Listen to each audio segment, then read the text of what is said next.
আল্লাহ বললেন ইয়া আইয়ুহাল্লাযীনা আমানু লা ইয়াসখর কওমুম মিন কওমিন আসা আন ইয়াকুনু খায়রাম মিনহুম। ও ঈমানদারেরা শোনো, খবরদার, তোমরা এক মুমিন আর এক মুমিনের তুচ্ছ জ্ঞান করো না, একে অপরকে অবজ্ঞা করো না, একে অপরকে ছোট্ট মনে করো না, একে অপরকে গালমন্দ করো। একজন আরেকজনকে তুচ্ছ করা যাবে না, অবজ্ঞা করা যাবে না, ছোট মনে করা যাবে না। ছোট করলেই কবিরা গুনাহ, জোরে কোন ঠিক কিনা? কেউ কাউরে অবজ্ঞা করবেন? কিন্তু আমাদের সমাজে এই নাক সিটকানি আছে না নাই? একজন কালো দেখতে কয় তুই কালুর ঘরের কালু, কয় না? আরেকজন মোটা কয় তুই মোটুর ঘরের মোটু, আরেকজন গায়ে গতরে একটু ছোট কয় তুই চিকনার ঘরের চিকনা। খেয়াল রাখবেন প্রিয় ভাইরা, কারো দেহের স্ট্রাকচার নিয়ে, গঠন নিয়ে আপনি তুচ্ছ করবেন না, কারণ এক একজনের এক এক গঠন আছে না নাই? কারো কান খরগোশের মতো খাড়া আছে না নাই? কারো নাকটা একটু বোসা আছে না নাই? এটা বানাইছে কে? নাকি ওই বেটা নিজেই বানাইছে?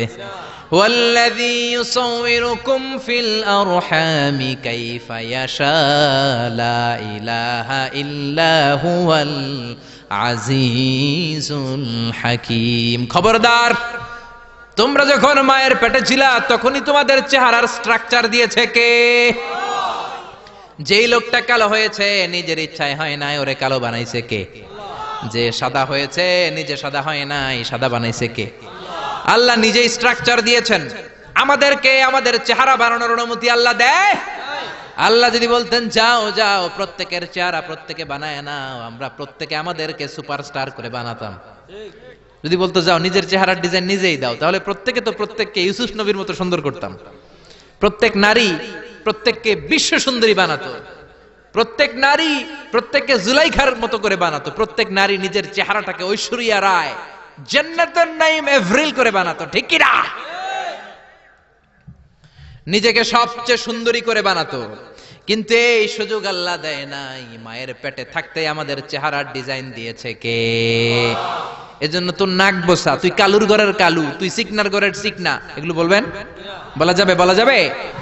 বিশ্বনবীর সাহাবা আব্দুল্লাহ ইবনে মাসউদ, ওনার পা দুইটা ছিল একেবারে চিকন। একবার বিশ্বনবীর সামনে যখন খেজুর গাছের উপরে উঠলো খেজুর পাড়ার জন্য, ওনার চিকন পা দুইটা দেখে সাহাবারা হাসাহাসি শুরু করলো। বিশ্বনবী বললেন, আমার ইবনে মাসউদের পায়ের নলা দেখে চিকন হওয়ার কারণে তোমরা হাসো। ইবনে মাসউদের পা দুইটা যদি কিয়ামতের দিন ওই কঠিন মুসিবতের কালে মিজানের পাল্লার উপরে এই পা দুইটা রেখে দেয়া হয়, আল্লাহর কসম এই পা দুইটা উহুদ পাহাড়ের চেয়েও ভারী হয়ে যাবে। কার বদনাম করেন আপনি? কার ব্যাপারে কথা বলেন? খবরদার, হয়তো যারে আপনি গালি দিলেন সে আল্লাহর কাছে আপনার চেয়েও বেশি প্রিয়, জোরে কোন ঠিক কিনা? খবরদার, কারো আকৃতি নিয়ে, দেহের গঠন নিয়ে কোনোদিন তুচ্ছ করা যাবে না। বিশ্বনবীর একজন বিবি ছিল একটু মোটা, ওই বিবির নাম হলো সফিয়া বিনতে হুয়াই ইবনে আখতাব। বিশ্বনবীর একমাত্র কুমারী বউ আয়েশা একদিন ঝগড়া লেগে বিশ্বনবীর কাছে এসে বলল, আপনার মুটকি বউ সফিয়া, মুটকি মুটি, আপনার মুটি বউ, মুটকি বউ সফিয়া। এই কথাটা বললেন, বিশ্বনবীর চেহারাটা আগুনের গোলার মতো লাল করে দিল কে?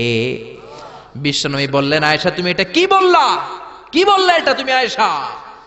লাকাদ কুলতিলা কালিমাতান ইয়া আয়েশা, ও আয়েশা এমন কথা তুমি বলেছো, লাউ মুসিজাত বিমাইল বাহার, এই কথাটা যদি সাগরের পানিতে রেখে দেয়া হয়, সাগরের চমৎকার নীলাভ পানি মুহূর্তের মধ্যে কুচকুচে কালো হয়ে যাবে রে আয়েশা।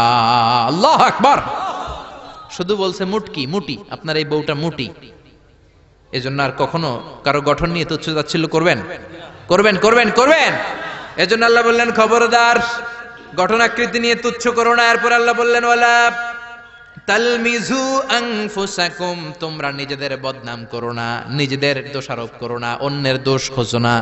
একদল আছে নিজের কোনো দোষ খোঁজে না, অন্যের দোষ খোঁজে বেড়ায়, আছে না নাই? এজন্য আল্লাহ বললেন, এদের উপর ধ্বংস। ওয়াইলুল লিকুল্লি হুমাযাতিল লুমাযা, খালি দোষ খোঁজে। কই এই লোকটার হাঁটা একটু সমস্যা, ওটার বসায় সমস্যা, ওর চুলের সমস্যা, ওর এটা সমস্যা, তোর কোনটায় সমস্যা বেটা? ওর এই সমস্যা, ওর এই সমস্যা, তোমার কোনটায় সমস্যা? এজন্য নিজের সমস্যা খুঁজবেন, অন্যের পিছে লাগবেন। মনে রাখবেন, আপনার স্রষ্টার দেয়া সবচেয়ে দামি বিষয় হলো সময়। স্রষ্টার দে আপনার জন্য সবচেয়ে দামি উপহার হলো আপনার সময়। আপনার এই সময়টা অন্যের দোষ খোঁজাখুঁজিতে লাগায়েন না, আপনার নিজের দোষ খোঁজেন, নিজেকে পরিবর্তন করেন, আপনার ক্যারিয়ারটাকে ব্রাইট করেন, আপনার জীবনটাকে সুন্দর করে দিবে কে?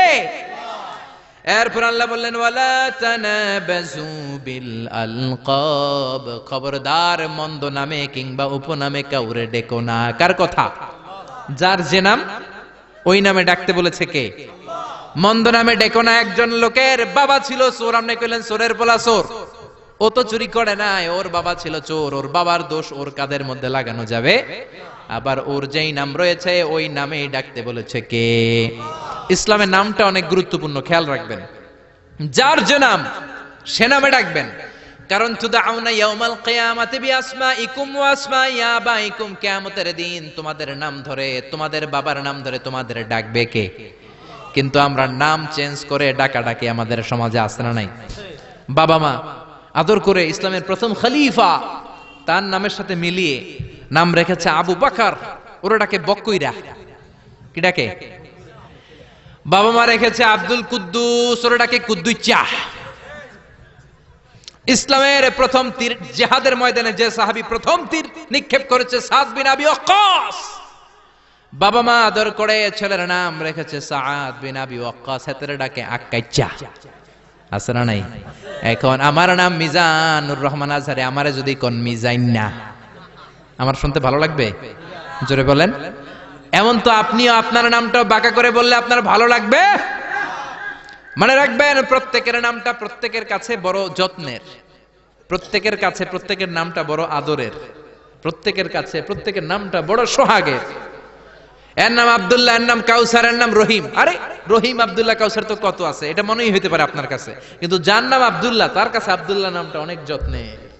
সে চায় আমাকে সবাই আমার এই নামে সুন্দর করে ডাকুক, কারণ এই নাম দিয়েই তো আমার পরিচয় বহন করা হয়। চিল্লা এখন ঠিক কিনা? এজন্য আল্লাহ বললেন খবরদার ওয়ালা তানাবাজু বিল আলকাব, মন্দ নামে ডেকো না, ডাকলে কবিরা গুনাহ আসরা নাই। এরপর আল্লাহ বললেন ইয়া আইয়ুহাল্লাযীনা আমানু জতানিবু কাসীরাম মিনায-যন্নি ইন্না বা'দায-যন্নি ইসম।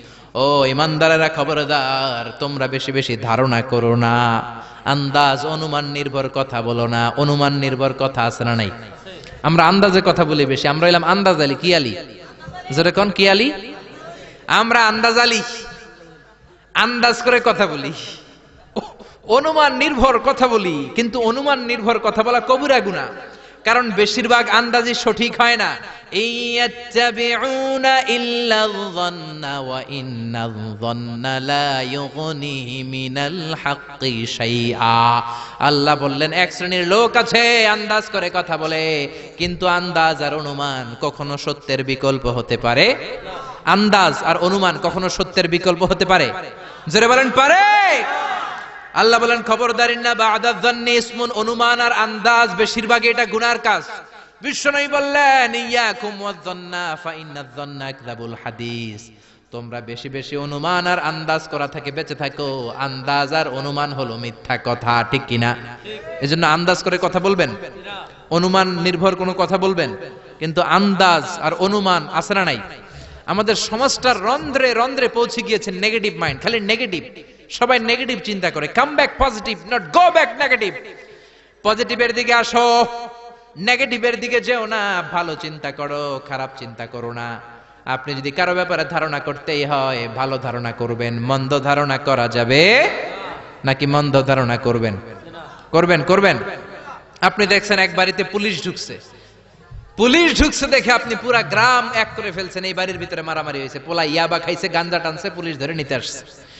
মাইয়া এক পোলার লগে হাত ধরে পালায়ে গেছে, দুই ভাইয়ের মধ্যে জমিলে কোপাকুপি, পুলিশ আসছে। আসলে একটাও সঠিক নাও হতে পারে। ঠিক কিনা? হতে পারে এই বাড়িতে একজন লোক অসুস্থ, আর পুলিশ হচ্ছে ওই অসুস্থ ব্যক্তির আত্মীয়, ওই অসুস্থকে দেখার জন্য পুলিশ আসছে। হতে পারে কি পারে না? আবার পাসপোর্টের ভেরিফিকেশনের জন্য রিপোর্ট দিতে পুলিশ বাড়িতে আসে কি আসে না? কিন্তু পুরো এলাকায় আপনি মিথ্যা ছড়িয়ে দিয়েছেন। ঠিক কিনা? আমাদের সমাজের রন্ধ্রে রন্ধ্রে এই ধারণা আর আন্দাজ নির্ভর কথাবার্তা। এই জন্য আমরা হইলাম বাঙালিরা আন্দাজ আলী। কি আলী? আপনি আপনার বন্ধুরে দেখলেন রিকশার মধ্যে একটা মেয়ের সাথে বসা, বোরকা পরা একটা মেয়েকে নিয়ে আপনার বন্ধু ঘুরে বেড়ায়, মনে মনে বললেন, মামা তুমি তো অনেক দূর আগায় গেছো, তুমি তো অনেক বান্দরামি শিখছো, পরকিয়া করো। বন্ধু তুমি হারাম অ্যাফেয়ার করো, রিলেশনশিপ মেনটেন করো, প্রেম করো বন্ধু তুমি, বলতে শুরু করলেন। এমনও হতে পারে আপনার বন্ধুর পাশে রিকশায় যে মেয়েটা বসা আপনার বন্ধুর আপন বোন, চিল্লা এখন ঠিক কিনা? হতে পারে তার আপন ভাগিনা, এখন ভাগ্নি, এখন ঠিক কিনা? বোরকা পরা যেই মেয়েটা রিকশায় বন্ধুর পাশে বসা, হতে পারে তার আপন খালা। হতে পারে কি পারে না? হতে পারে কি পারে না? কিন্তু আপনি ধারণা করে গুনাহ কামিয়েছেন, আপনার বদ আমলের পাল্লাটারে ভারী করেছেন। এজন্য আল্লাহ বললেন, খবরদার, আন্দাজ করো না, অনুমান নির্ভর কথা বলো না। আন্দাজে কথা সমাজে বেশি না কম? দেখবেন খালি আন্দাজে কথা বলে। অনেকের ঠোঁট কালো, অনেকে বলে এই লোকটা সিগারেট খায়, বলে না? সিগারেট না খেয়েও কিন্তু অনেকের ঠোঁট কালো হতে পারে কি পারে না? পারে কি পারে না? এই দেশে বিয়ে করার পর হুন্ডা কিনলে তো মহা মুসিবত। কি কয়? কয় যৌতুকের হুন্ডা, ঠিক কিনা? বিয়ে করার পর যদি কেউ নতুন গাড়ি কিনে, কি বলে? যৌতুকের গাড়ি। আছে না নাই? আপনি কি নিশ্চিত যেটা যৌতুকের গাড়ি? আপনার কি আর খাইয়া দেয়া কাম নাই? এজন্য খবরদার, চায়ের দোকানে বসে, এলাকার বাজারের মধ্যে বসে, আড্ডাখানায় বসে আন্দাজ অনুমান নির্ভর কথা বলবেন না। আন্দাজ অনুমানে কথা বললে আপনার গুনার পাল্লা ভারী করে দিবে কে? এরপর আল্লাহ বললেন, ওয়ালা তাজাসসু, গোয়েন্দাগিরি করবেন না। গোয়েন্দাগিরি সমাজে আছে না নাই? গোয়েন্দাগিরি করে, উকি ঝুঁকি মারে, আছে না নাই? খবরদার, কারো দোষ দেখলে ঢেকে রাখেন, আপনার দোষ ঢেকে রাখবে কে? কারো গোমর যদি আপনি ফাঁস করে দেন, আপনার গোমর ফাঁস করবে কে? মান সাতারা মুসলিমান সাতারাহুল্লাহু ইয়াউমাল কিয়ামাহ। কেউ যদি কোনো মুমিনের দোষ গোপন করে, তার দোষ গোপন করবে কে? ওমান কাশাফা মুমিনান কাশাফাল্লাহু ইয়াউমাল কিয়ামাহ। কেউ যদি কোনো মুমিন বান্দার গোমর ফাঁস করে দেয়, কিয়ামতের দিন তারও গোমর ফাঁস করবে কে? এজন্য খবরদার, ওয়ালা তাজাসসু, গোয়েন্দাগিরি করো না। Don't be spy. অন্যের ব্যক্তিগত বিষয়ে নাক গলাবে না। একদল আছে ফ্যামিলি ম্যাটার নিয়ে খোঁচাখুচি করে, আছে না নাই? ব্যক্তিগত গোপনীয় বিষয় নিয়ে খোঁজাখুঁজি করে, আছে না নাই? খবরদার, কারো মোবাইলের মেসেজ চুরি করে পড়বেন না। কারো মোবাইলের গ্যালারিতে ঢুকে ব্যক্তিগত ছবিগুলো দেখার চেষ্টা করবেন না। দুইজনে কথা বলে আড়ি পেতে কথা শোনার চেষ্টা করবেন, এগুলো কবিরা গুনাহ। এগুলোর কারণে এই সমাজে মারামারি, চিল্লায় কোন ঠিক কিনা? ওয়ালা তাজাসসু, গোয়েন্দাগিরি করো না, নজর দিও না, ফাঁক ফকর দিও না, আড়ি পেতো না। গ্রাম বাংলা এগুলো আছে না নাই? অনেক মহিলারা এগুলো করে। মা বোনেরা, যাদের কানে আমার মাইকের আওয়াজ যায়, খবরদার, আড়ি পাতবেন না। এশার নামাজের পর আরেক বাড়ির জানলার কাছে যায় কান লাগা রাখে, দেখে কি কয়, আছে না নাই? ছিদ্র থাকলে নজর দেয়, আছে না নাই? তারপর অন্যের ব্যক্তিগত ম্যাটার নিয়ে খোঁজাখুঁজি করে। খবরদার, প্রত্যেকের একটা প্রাইভেট জগৎ আছে, পার্সোনাল স্পেস আছে। Everyone has a personal space and no one should interfere someone's personal issue. No one should interfere someone private matter. প্রত্যেকের প্রাইভেট ম্যাটার, পার্সোনাল স্পেস বলে কথা আছে, এগুলো নিয়ে খোঁজাখুঁজি করা যাবে। সব শেষে আল্লাহ বললেন, ওয়ালা ইয়াগতাব বা'দুকুম বা'দা, খবরদার, একে অপরের গীবত করো না। গীবত আছে না নাই? হুজুর বলেন, খেজুর বলেন, সবার এই রোগ আছে না নাই? খবরদার, গীবত করা যাবে। ব্যাকবাইটিং কবিরা গুনাহ। মৃত ভাইয়ের গোশত খাওয়ার চেয়ে বড় গুনাহ, চিল্লা এখন ঠিক কিনা? আমাদের সমাজে হালাল সিস্টেমে গীবত আছে না নাই? কিভাবে করে? বললে তো গীবত হয়ে যায়, তারপরেও বলি না। বললে গীবত হয়ে গেলে আপনি আর বললেন না। বললে যদি গীবত হয়ে যায়, ওটা বলা যাবে? এরকম বলে না? আসলে কি বলার, বললে তো গীবত হয়ে যায়, তারপরেও একটু বলি। বললে যদি গীবত হয়ে যায়, তারপরে একটু বলবেন, ওটা বলা যাবে না। বিশ্বনবী বললেন, মেরাজের রাতে আমি দেখলাম এক শ্রেণীর লোক, আঙ্গুলগুলো লোহা দিয়ে তৈরি, তামা দিয়ে তৈরি, ইয়াখদাশুনা ওয়ুজুহাহুম ওয়া সুদুরাহুম, ওই লোহার জ্বলন্ত আগুনের আঙ্গুল দিয়ে নিজের গালের গোশতগুলো, নিজের বুকের গোশতগুলো কুড়ে কুড়ে খাচ্ছে। আমি বললাম, ভাই জিব্রাইল, মান হুমিয়া জিবরিল, ও জিব্রাইল, এরা কারা? সাইয়েদনা জিব্রাইল বললেন, হুম আহলুল গীবাতি মিন উম্মতিক, এরা হলো আপনার উম্মতের মধ্য থেকে চায়ের দোকানে বসে বসে যারা একজনের বিরুদ্ধে আরেকজন গীবত করত, তারাই হলো এই লোক। নাউযু বিল্লাহ। এজন্য গীবত করা যাবে? একজনের কথা আরেকজনের কানে লাগায়, এর ব্যাপারে ওর কান ভারী করে, ওর ব্যাপারে ওর কান ভারী করে, প্যাসপোস লাগায় গ্রামের মধ্যে একটা গিরিঙ্গি লাগায় রাখে, এরকম লোক আছে না নাই? এগুলো করা যাবে যাবে